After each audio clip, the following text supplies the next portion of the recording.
The youth of today are incredibly connected with the problems of what's going on for the environment. They do come with genuine concerns, and I feel like our responsibility is to acknowledge that.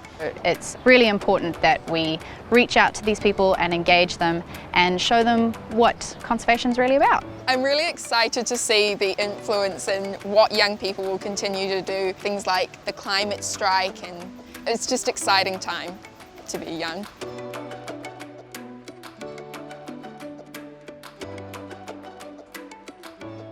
No mai haere mai ki te whare kararehe o tamariki makoro. Welcome to Auckland Zoo, everybody. How are you today? Awesome. Hi, I'm Cathryn. I'm a conservation educator here at Auckland Zoo, and I love that I get to reconnect urban youth with wildlife and wild places. Instead of just chucking it in the trash and it lands up in landfill, could you give it a new home? Could that thing be used somewhere else by someone else? Kia ora te whānau, ko Sterling tako ingoa. I'm a teacher at the Auckland Zoo, and I like to lead children around and connect them back to nature. Okay, tamariki mā. So who knows why we do a karakia before we get started with these classes? My name is Ashleigh and I work at Auckland Zoo as a bird keeper, and I also work for the outreach education team. We take ourselves outside of the zoo and we come to the schools, and we also take them out into nature, so into regional parks, marine reserves, all sorts of awesome natural places where they can see animals up close and conservation in action. So what better place for us to make healthy than where you actually live? Who would like to make this place healthy? Awesome. Good spotting. And with that white one, another kingfisher, yeah?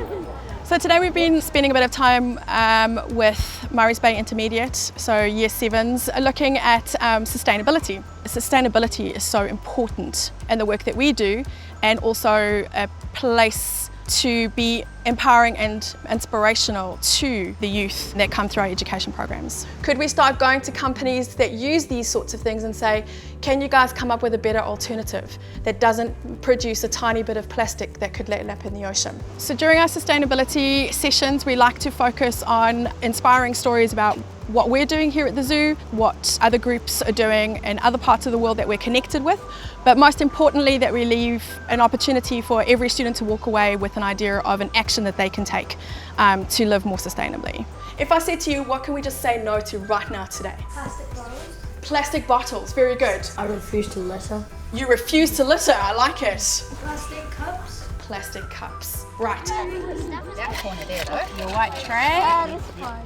Awesome. So what we're doing out here, it really complements what the education team does inside of the zoo, bringing kids into the zoo, showing them animals up close and teaching them about the environment. So you want to use your little spade? Perfect. Cool. Okay. It's really important that students understand that they have conservation skills that they can contribute. What we know is that every school is near a park or a reserve or a green space. So what we do is we take schools out to those places where they can use their conservation skills.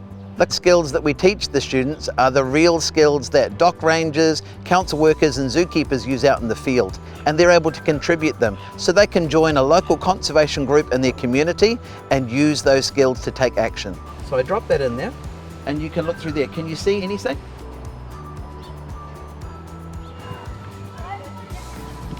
Awesome. Having hands-on opportunities with Auckland Zoo has been amazing for our students. They're all passionate about our environment now, and we are now an Enviro school. And our kids now don't walk past rubbish, they pick it up and they put it in the appropriate place, and they go home and talk to their mums and dads. And the best way for parents to learn is from their kids.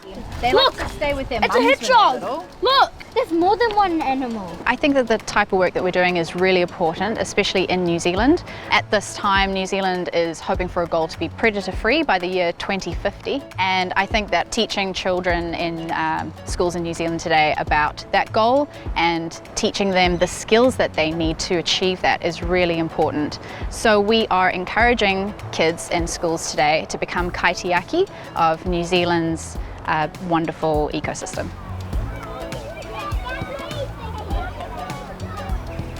It's really important to let kids know that they are a part of nature.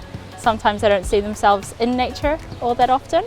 We have to look after our natural spaces because they're the things that nourish us as well, and we can't survive without them. The most important thing is that we connect to nature We connect to our environment, but we also connect to each other and ourselves. The reason I'm so passionate about the sustainability message goes back to me growing up in Africa, and I grew up with the concept of Ubuntu, which is I am because we are.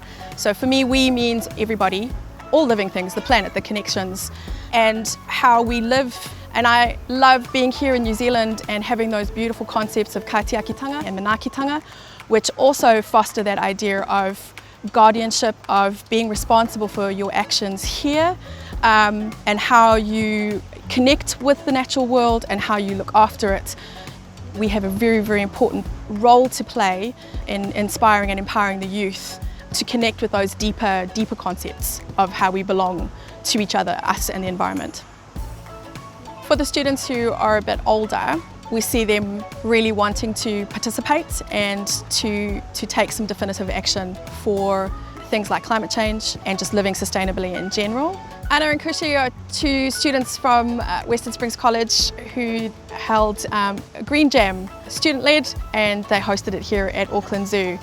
And it was wonderful to watch them organise that and see that come to fruition. We ran a sustainability conference here at the zoo called Green Jam. So Green Jam was basically about having like a day where everybody of like all ages come together and kind of just learn from other people that are in the field of sustainability, and just learning about how to just taking personal action but also being a part of an action in like a community. We're past the point of just like trying to fix our mistakes. We have to like actively make a difference. So I think it's very important for people to become informed consumers and kind of start questioning some of the things that they've been doing, because we really need to start making some differences. Yeah, and just to get involved, because there's so many people doing things, and like you don't have to be actively organising, but just going to these events, planting trees, picking up rubbish, they can be really helpful. The positive things that I would love to see, I feel like it's already started, but I would just like to see it more every day, that we just have that real innate understanding of how important our connection to wildlife and wild places is. And so that drives and motivates us in the actions that we take, in the way that we live, the way that we consume. So I feel like we're on that journey already, and I hope that grows in leaps and bounds. Yeah, that's what I'd love to see.